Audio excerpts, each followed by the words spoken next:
고한 시절 지낼 때 깊은 한숨 내쉴 때 그런 풍경 보시며 단식하는 분 있네. 고와 같이 너희를 버려두지 않으리.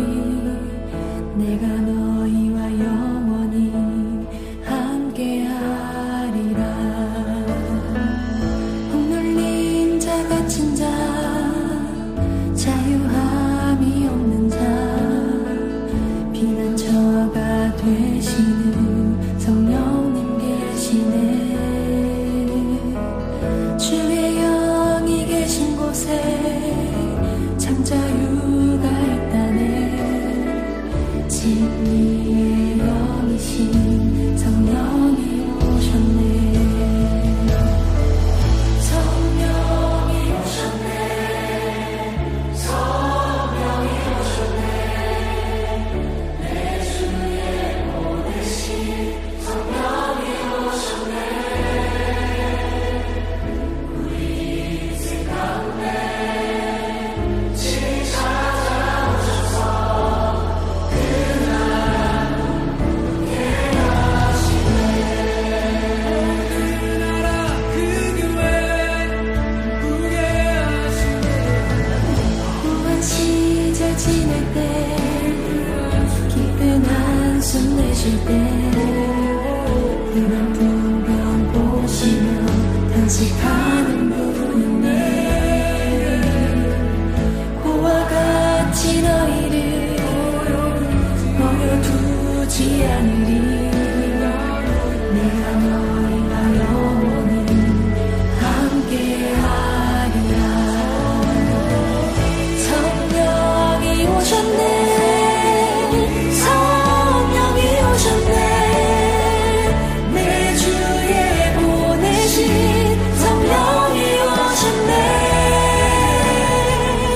우리 인생 가운데 진리 찾아오셔서 그 나라 꿈꾸게 하시네. 성령이 오셨네. 성령이 오셨네. 내 주에 보내신 성령이 오셨네. 우리 인생 가운데 진리 찾아오셔서 그 나라 꿈꾸게 하시네. 성령이 오셨네. 성령이 오셨네. 내 주에 보내신 성령이 오셨네.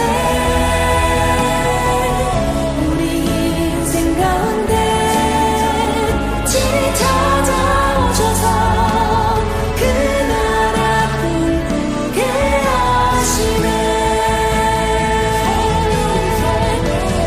성령이 오셨네. 성령이 오셨네. 내 주에 보내신 성령이 오셨네. 우리 인생 가운데 진리 찾아오셔서 그 나라 꿈꾸게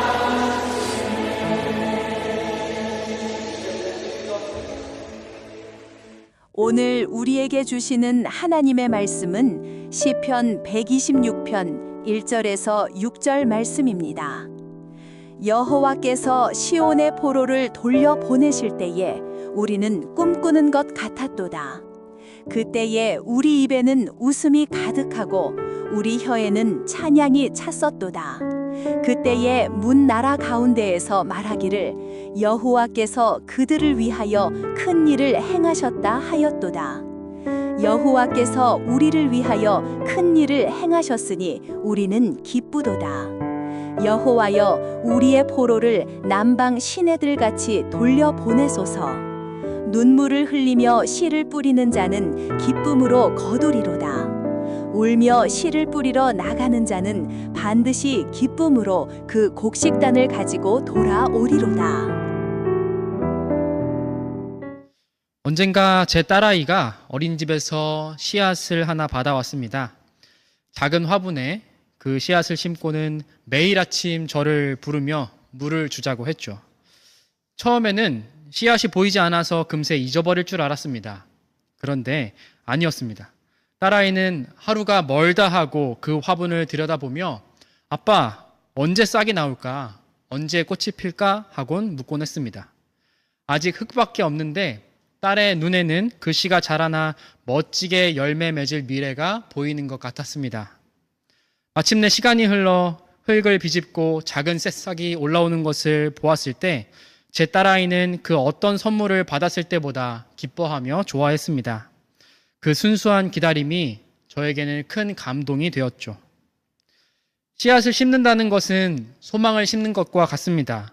지금 당장은 아무것도 보이지 않지만 언젠가 흙에 묻힌 이 씨앗에서 싹이 나고 꽃이 피고 열매 맺힐 것을 믿고 심는 겁니다. 이처럼 심는 자는 현실에 매몰되지 않습니다. 씨를 뿌리면서 이건 흙 속에 묻혀 없어지겠지라고 생각하지 않죠. 훗날 이 씨앗이 자라나 열매 맺힐 것을 소망하며 심습니다. 제 딸아이처럼요. 시편 126편은 이스라엘 백성들이 바벨론 포로에서 돌아왔을 때 부른 노래입니다. 바벨론에서 70년 동안 고통을 겪으며 눈물 마를 날이 없던 그들이 드디어 고향 땅에 돌아왔습니다. 그리고 시인은 그때를 회상하며 이렇게 고백합니다. 1절 말씀 보면 여호와께서 시온의 포로를 돌려보내실 때에 우리는 꿈꾸는 것 같았도다. 아멘. 너무나 기쁘고 벅차서 꿈만 같았다는 겁니다. 입에는 웃음이 가득하고 혀에는 찬양이 넘쳤습니다. 시인뿐 아닙니다. 문 나라도 온 민족도 함께 노래했습니다. 2절과 3절 말씀이요. 여호와께서 그들을 위하여 큰 일을 행하셨다. 여호와께서 우리를 위하여 큰 일을 행하셨으니 우리는 기쁘도다. 아멘. 그러나 여러분들, 눈을 들어 바라본 그들의 현실은 어떠했습니까? 예루살렘 성벽은 무너져 있었고 성전은 불타 없어진 채 폐허로 남아 있었습니다. 농사 지을 땅은 잡초투성이었고 사람들은 뿔뿔이 흩어져 살고 있었습니다. 모든 것이 무너져 버린 현실에서 다시 시작해야 하는 상황입니다. 그런데 놀라운 것은 그 상황 속에서도 그들은 하나님께 감사했다는 거예요. 눈앞에 보이는 현실이 절망뿐이라 하더라도 하나님께서 반드시 회복하실 것을 믿었기 때문이죠. 그래서 시인은 노래합니다. 5절 말씀 보니까 눈물을 흘리며 씨를 뿌리는 자는 기쁨으로 거두리로다. 뿌려지는 씨에는 뿌리는 자의 수고와 땀과 눈물이 담겨 있습니다.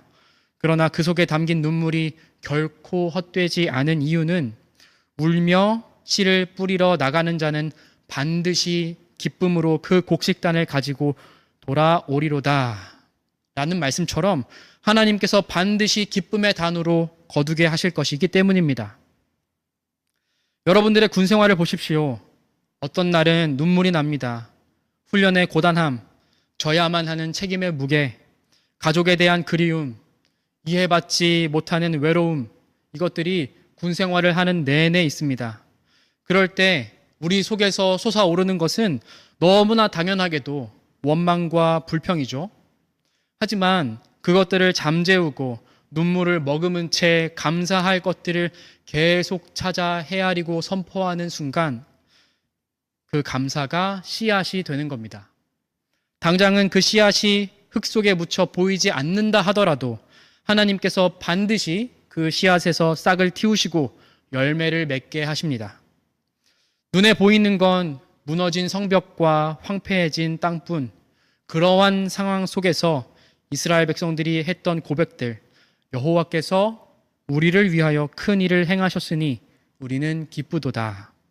아직 재건되지 않았지만 하나님께서 반드시 이루실 것을 믿으며 내뱉었던 그들의 감사 고백은 결국 성전과 성벽의 재건이라고 하는 열매로 결실을 맺었습니다. 물론 그 밖에도 성경에는 눈물의 씨앗이 결실로 이어진 이야기들이 참 많습니다.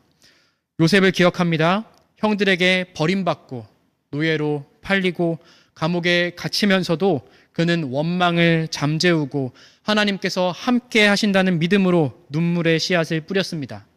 그리고 그 씨앗은 결국 수많은 생명을 살리는 결실로 이어졌죠. 한나를 기억합니다. 자녀가 없이 마음이 괴로울 때마다 그녀는 눈물로 하나님께 기도했습니다. 그 기도는 감사와 믿음을 담은 눈물의 씨앗이었습니다. 그리고 그 씨앗은 결국 사무엘이라고 하는 위대한 지도자로 자라나 이스라엘의 미래를 바꾸는 결실이 되었습니다. 사랑하는 여러분들, 지금 보내고 있는 이 시간들이 눈물로 씨를 뿌리는 시간들일 수 있습니다. 그는 그런 여러분들에게 오늘의 본문이 약속합니다. 5절 말씀, 눈물을 흘리며 씨를 뿌리는 자는 기쁨으로 거두리로다. 아멘. 제 딸아이가 씨앗을 심으며 그 싹을 기다리던 모습처럼 우리도 눈물이 담긴 감사의 씨앗을 심고 믿음으로 기다리면 하나님께서 자라게 하십니다. 그 풍성한 결실을 믿음으로 바라볼 수 있는 여러분들이 되시길 주님의 이름으로 축원합니다.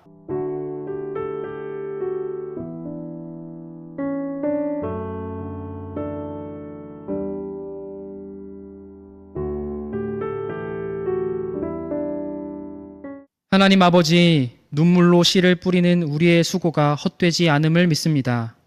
현실은 황폐하고 무너진 성벽 같을지라도 하나님께서 다시 세우시고 기쁨의 열매로 채우실 줄 믿습니다.